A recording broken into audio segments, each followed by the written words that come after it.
Recordemos, en muchos lugares lo hemos aprendido, pero Efesios 4 nos dice que hemos recibido una unidad por la cual tenemos que estar dedicados a proteger, a guardar, y esa unidad está en Cristo, en el Padre, en el Espíritu, en la fe, en el bautismo.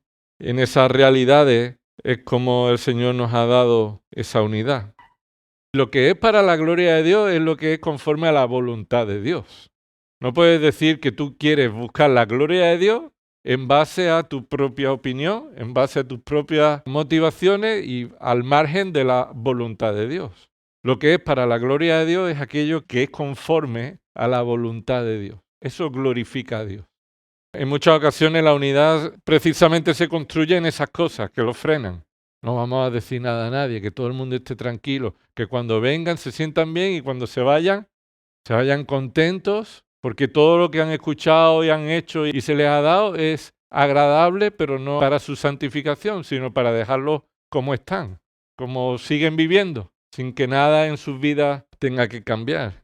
El último freno que queremos señalar parecería muy lógico, pero hay que decirlo. Lo que frena la unidad son las divisiones. Parece muy lógico, pero las divisiones. Las divisiones. Mira lo que dice 1 Corintios 1, un texto que conocéis bien. 1 Corintios 1, versículo 10. Os ruego, hermanos, por el nombre de nuestro Señor Jesucristo. Fíjate que ruego, ¿eh?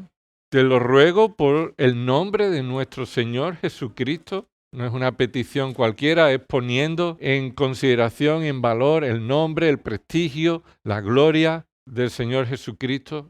Es lo que está en juego. Dice el versículo 10, que todos os pongáis de acuerdo y que no haya divisiones entre vosotros, sino que estéis enteramente unidos en un mismo sentir, en un mismo parecer. ¿Por qué? Y esa es la razón. ¿Por qué? Porque he sido informado acerca de vosotros, hermanos míos, por los de Cloé, que hay contiendas entre vosotros. ¿Qué dos palabras uniríamos en estos versículos? Si te gusta pintarraquear tu Biblia con sentido, te animaría a unir estas dos palabras que están en el contexto directamente relacionadas. Divisiones y ¿cuál es la otra palabra? Contiendas. Fíjate, unimos esas dos palabras en el contexto, porque cuando hay divisiones, él ahora utiliza una palabra sinónima para expresar el ambiente, la situación que hay en la iglesia. Hay contiendas. Entonces, claro que frena la unidad, porque no son divisiones simplemente de una opinión, sino que ha llegado a contender, a pelearse unos contra otros. ¿Y cuál es el motivo de la contienda? ¿Cuál es el argumento que utiliza cada uno? Míralo, dice ahí. Me refiero, versículo 12, me refiero a que cada uno de vosotros dice esto. Y esta es la forma en la que se pelean ellos.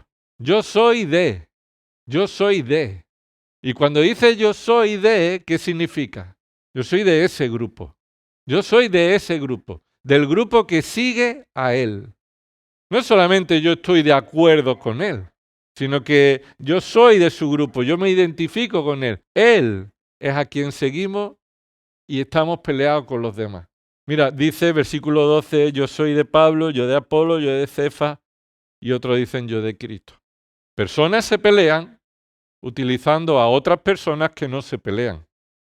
Es decir, ni Pablo, ni Pedro, ni Apolo, y por supuesto, ni mucho menos Cristo, está en contienda entre ellos, sino que ellos utilizan a personas para pelearse. En ciertos contextos en la iglesia en España se utiliza esto también. Las iglesias están contendiendo con este ánimo de utilizar a personas para arrojar argumentos contra otros. Y no voy a decir nombres, pero hay muchos nombres que se utilizan hoy día en España para decir yo soy de él, yo soy de él, yo soy de él. Y esto muestra que la iglesia en España está dividida. Y en muchas ocasiones no es que esté dividida por la doctrina, sino simplemente dividida por motivaciones egoístas o egocéntricas, como sucedía en estos cristianos. En esta iglesia han tomado partido por el hombre. Y podríamos pensar que es normal que los políticos se peleen, pero en la iglesia, sí, en la iglesia no estamos libres, los creyentes no estamos libres de identificar nuestra realidad apegada a una persona con el propósito de contender, pelear, dividirse de otras. Y la pregunta es clara, versículo 13. Una verdad que debe estar clara en todos los creyentes. La respuesta de Pablo, ¿cuál es? A la realidad de que hay división y contienda porque unos dicen yo soy, yo soy, yo soy. ¿Cuál es la primera pregunta que viene en el versículo 13? La pregunta es, ¿está dividido Cristo? Todo creyente sabe la respuesta a esta pregunta, ¿verdad? ¿Cuál es la respuesta? No. Y Pablo hace esa pregunta para decir, entonces, ¿qué hacéis? Entonces, ¿qué hacéis dividiendo, contendiendo con aquellos que debéis estar o estáis unidos en Cristo? En Cristo no hay división. Entonces, ¿por qué existe la división? Porque es los efectos de todos los puntos, por eso lo he dejado al final. Uno de los frenos de la unidad es la división, porque es la suma de todo lo que hemos dicho antes. De los pecados personales, de la desviación doctrinal, de falsos creyentes considerados como creyentes, de falsos maestros aceptando y permitiéndolo que enseñen, de esas asociaciones dudosas, del miedo a la confrontación, nos lleva a dividir a la iglesia con nuestra contienda. ¿Está Cristo dividido? No. ¿Acaso fue Pablo crucificado por vosotros? Es decir, ¿seguimos a Pablo? Como en muchas ocasiones cuando algunos dicen, porque vosotros sois calvinistas, ¿Calvino murió por mí? No, yo no soy calvinista. Yo deseo y quiero ser bíblico, no calvinista ni nada. Calvino no murió por mí. Calvino es un hombre que Dios usó para bendecir a su iglesia en un tiempo, pero también cometió muchos errores, estaba equivocado, igual que yo estoy equivocado en otros aspectos y estoy dispuesto a que el Señor me confronte y me haga crecer. Entonces, ¿nosotros debemos tomar partido por el hombre? No. Debemos seguir a Cristo y no entrar en contienda. Ignacio ha leído el Salmo 55 y David, que escribe ese salmo, es consciente de que hay muchos que están en contienda contra él. Es más, dice ahí en ese salmo, que te animo a que puedas leerlo de nuevo, y lees ahí que David es consciente que las murmuraciones están por encima de la muralla, es decir, los soldados que están guardando están murmurando contra el rey. El consejero, tú, el de mi lado, ese es el que está buscando atacarme. Sus palabras son blandas como la mantequilla, es decir, tan suave, tan dulce, tan agradable, pero David es consciente de que hay mucha contienda seguir a Cristo, pero David no es parte de la contienda. David sufre la contienda y adora a Dios buscando su ayuda.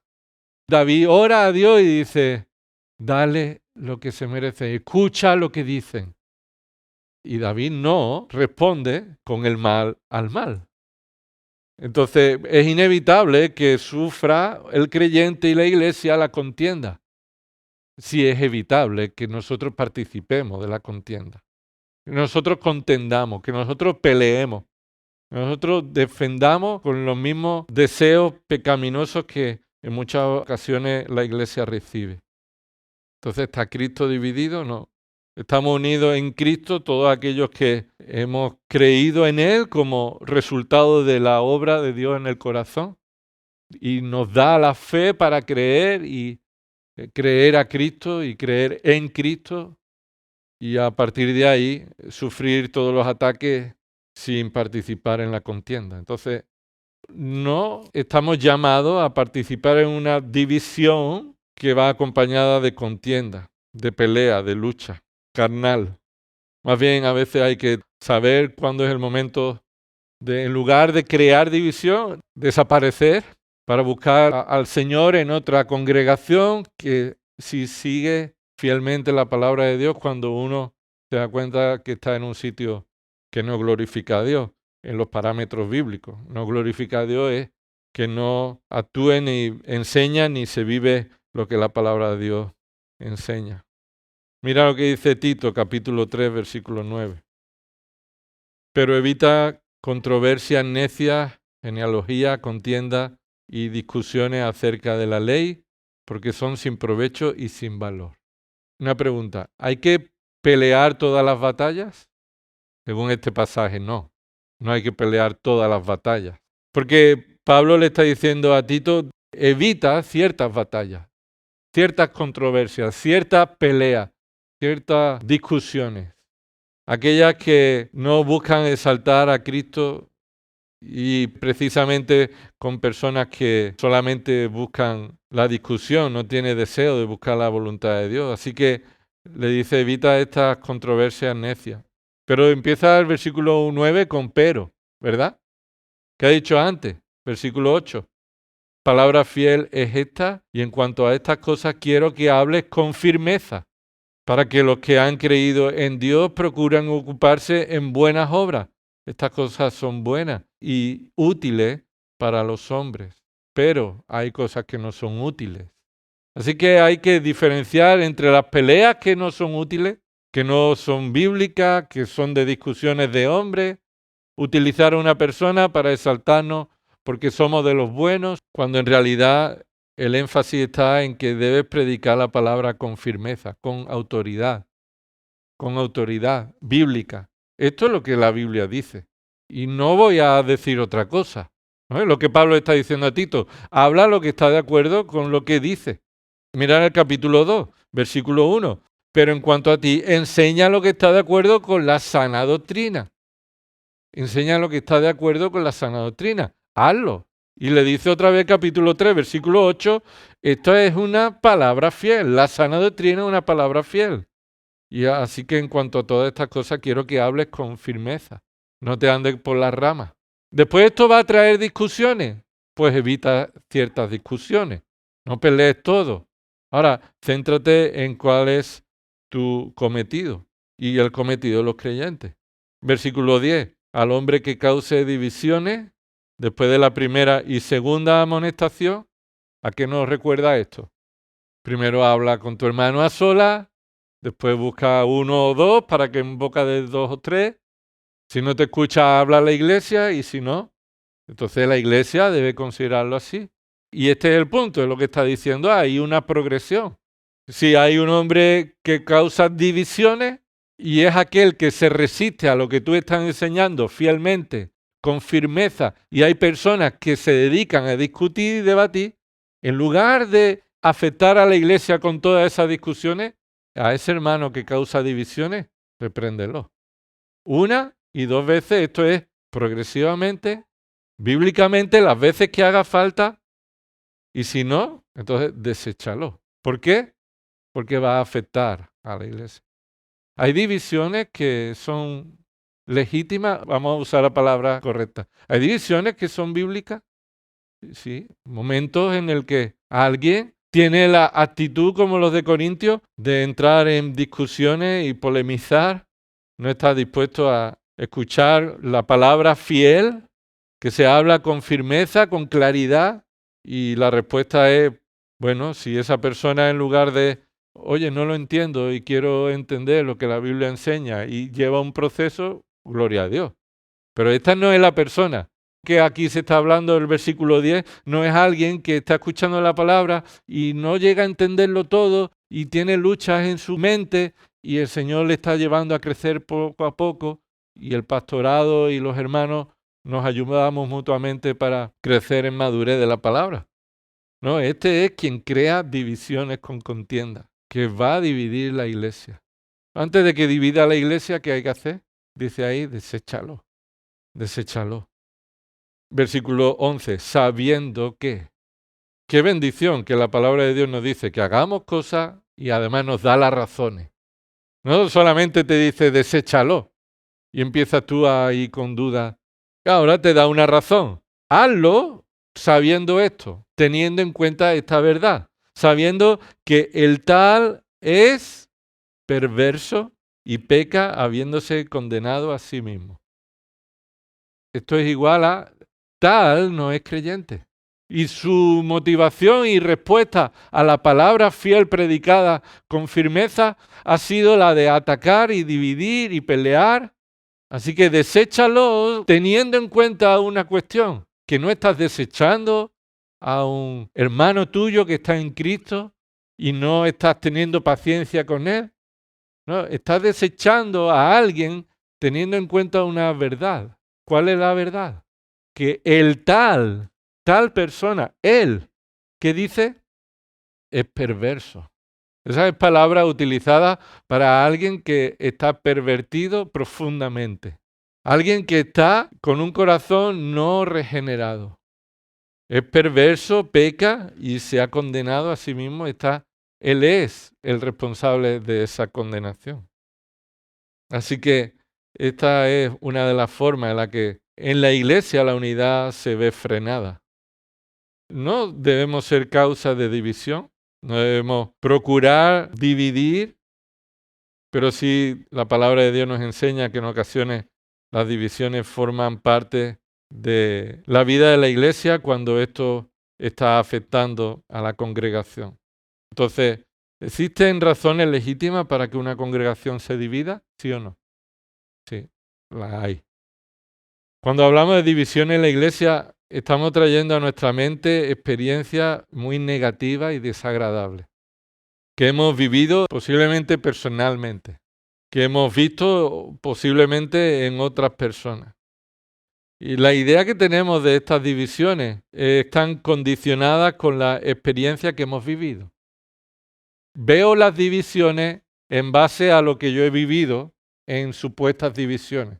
Pero nuestras experiencias no deben llevarnos a la confusión de que todas las divisiones son ilegítimas, no son bíblicas, y las divisiones está claro que comienzan con rencores, con conflictos no resueltos por años, la raíz de amargura, lo que impide que hermanos puedan amarse sinceramente. Y en un gran porcentaje de estas divisiones tiene que ver con lo que estamos estudiando los domingos. Empezamos el domingo anterior y terminamos este domingo. En 1 Timoteo 6, 9 y 10, el amor al dinero. Muchas divisiones han sido por esa razón, el dinero. El dinero o lo que se compra con dinero, los edificios o quién va a manejar los fondos, las posesiones, el uso inapropiado y pecaminoso de ese dinero. En muchas ocasiones ha provocado la división de una iglesia local. Y las verdaderas causas de una división se mantienen en muchas ocasiones ocultas detrás de pequeños detalles superficiales, que en realidad son la excusa para mostrar el verdadero interés, que es, en definitiva, es el poder, la influencia. Ejercer poder, influencia. En divisiones parece que los que se van son los malos, los que se quedan son los buenos, pero eso no tiene que ser cierto siempre. Las consecuencias negativas de las divisiones lamentablemente perduran durante años, dejan a muchas personas dolidas. Lo que es más importante, deja las consecuencias del mal testimonio del Evangelio. Las divisiones han mostrado el fracaso en muchas ocasiones del liderazgo y la influencia de la tolerancia, de la filosofía humanista. Así que históricamente las divisiones en la iglesia son malas, son feas. Pero estamos poco relacionados con las divisiones históricas. Se conoce como algo que nos parece católico, apostólico, romano, pero que durante un tiempo en los siglos la iglesia genuina de Cristo tuvo que enfrentar. Y se llaman los concilios. Un día veremos estos concilios, pero quería solamente señalar el concilio de Nicea, 325 después de Cristo. Ahí la iglesia tuvo que enfrentar la herejía de Arriano. Este hombre cuestionaba que Cristo fuera de la misma sustancia que el Padre, que Cristo no era Dios, igual que el Padre. Esa iglesia tuvo que reunirse y enfrentar ese error doctrinal, esa herejía. Así que a lo largo de los años los concilios han sido necesarios para aclarar y defender la verdad doctrinal frente a aquellos que la quieren desviar. Y eso conllevó a divisiones. Hay momentos en el que es necesario separarse, manifestar la separación, la división que existe entre otras personas. en el que en realidad no estamos. La Reforma Protestante surgió así y desembocó en una división de la Iglesia Católica Romana de la verdadera Iglesia de Cristo, alrededor del 1500. Pero una nueva reforma es necesaria, parece. Porque las verdades que se defendieron en aquella época y que dieron lugar a las 5 solas, sola Escritura, solo Cristo, solo fe, sola gracia y solo la gloria de Dios, a día de hoy se coloca como algo de la Reforma, pero no se aplica, no se enseña y no se cree. Así que fueron necesarias en muchas ocasiones estas reformas, estas divisiones, de una manera concreta, pero para no colocar una lucha y pelea de hombres, sino para elevar en alto la palabra de Dios.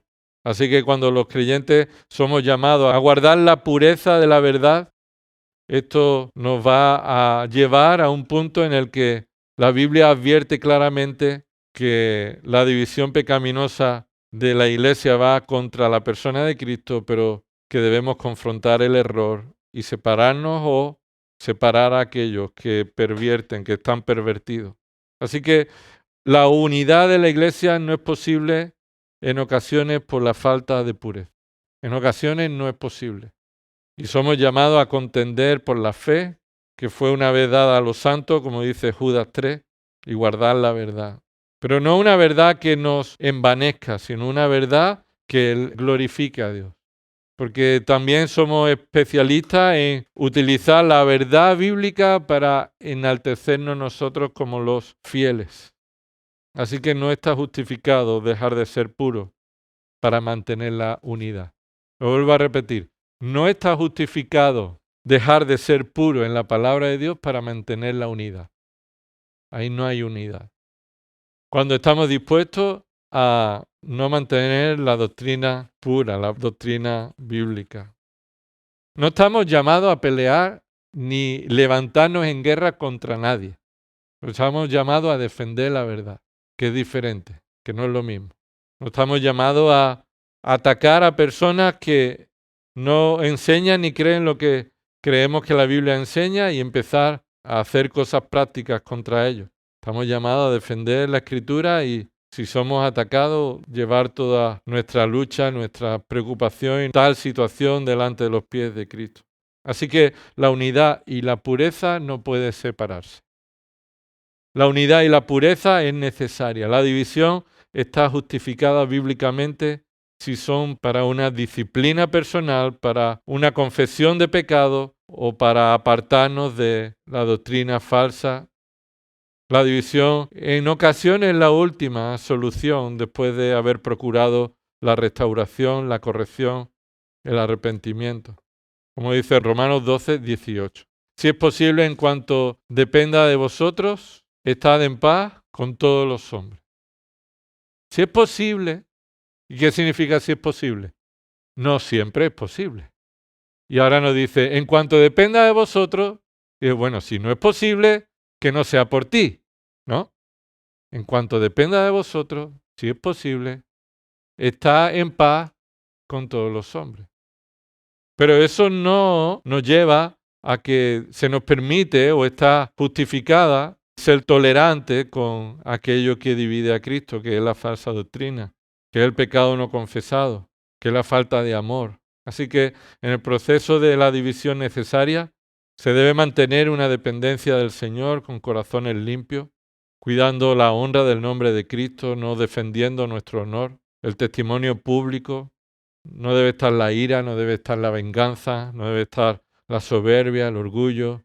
Es decir, todo lo que viene como fruto de la carne no debe ser ni estar en el proceso de división, sino que el amor es necesario para un proceso de división que mantenga el testimonio que honra al Señor. Dependiendo del origen, la causa, la naturaleza, las personas involucradas en el conflicto, el proceso de la división puede ser distinto. Pero si es posible, en cuanto dependa de nosotros, ¿qué debemos hacer? Estar en paz con todos los hombres. Puede que estar en paz significa que estamos en otro lugar. ¿Qué pasó a Pablo y Bernabé cuando decidieron volver a ir a visitar? Bernabé quiso llevar a Marcos Y Pablo dijo, no, Marcos ya nos dejó tirados. En el primer viaje se volvió para atrás. Esta obra es importante y entonces dijeron, bueno, pues cada uno vamos a un lado diferente. Y salieron cada uno a un sitio diferente. Ahí ellos tomaron la decisión de no podemos estar juntos para servir al Señor, pero delante del Señor cada uno responderá de las decisiones que estamos tomando. Pero no se pelearon, ni Pablo fue haciendo campaña contra Bernabé por ahí, ¿verdad? Así que para evitar situaciones de división es necesario tener en muchas ocasiones y es fundamental tener una declaración bíblica de la Iglesia, clara, consensuada, una declaración detallada, pero también con el compromiso de preservar la unidad en el espíritu, en la dependencia del espíritu. Así que si la Iglesia es columna de sostén de la verdad no puede estar dividida. La verdad es una y debe ser aquello que el Señor nos ayude a guardar en pureza. Vamos a orar. Señor, te damos gracias por enseñarnos en cuántas veces hemos pecado participando en contiendas, Señor. Te damos gracias por tu misericordia, porque a pesar de nuestro pecado, Señor, tú has tenido gracia con nosotros. Nos ha mostrado, Señor, que pensando, Señor, en ocasiones que buscábamos tu gloria, lo que estábamos es buscando nuestra gloria personal.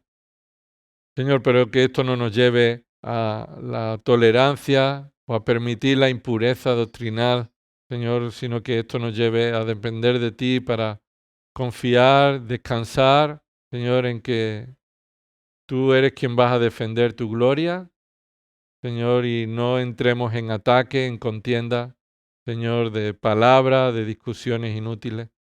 Señor, queremos someternos bajo tu autoridad, Señor, porque hay un solo Cristo y una sola iglesia, y esta no está dividida. Cristo no está dividido, Señor, y por eso te rogamos, Padre, que nos ayude en nuestra mente. Examinarnos, Señor, en nuestras posibles motivaciones pecaminosas, Señor, justificados por nuestro orgullo, pensando que merecemos una gloria que no nos corresponde. Te rogamos, Señor, que no permitas que seamos como aquel que se alegraba por no ser tan pecador como los demás. Señor, y te pedimos que nos muestre el dolor y el pesar cuando nosotros somos pecadores, actuamos de esta forma, Señor, menospreciando tu verdad, tu palabra, atentando contra la unidad de tu cuerpo, Señor. Y por eso si somos motivo de división pecaminosa, perdónanos, Señor, y ayúdanos a abandonar este pecado, Señor. Y si tenemos que levantar en alto tu verdad y esto nos separa de otros, Señor, ayúdanos a que esto no sea por motivaciones también pecaminosas en nuestro corazón. Gracias, Padre, porque tú eres quien protege a tu iglesia, cuida a tu iglesia, sostiene a tu iglesia. Señor, y descansamos, como hemos leído en el Salmo 55, Señor, descansamos en que eres tú el que escucha nuestras oraciones, defiende a tu pueblo, defiende tu propia gloria. Haz esto en nuestras vidas, Padre. Todo esto oramos en el nombre de Cristo Jesús. Amén.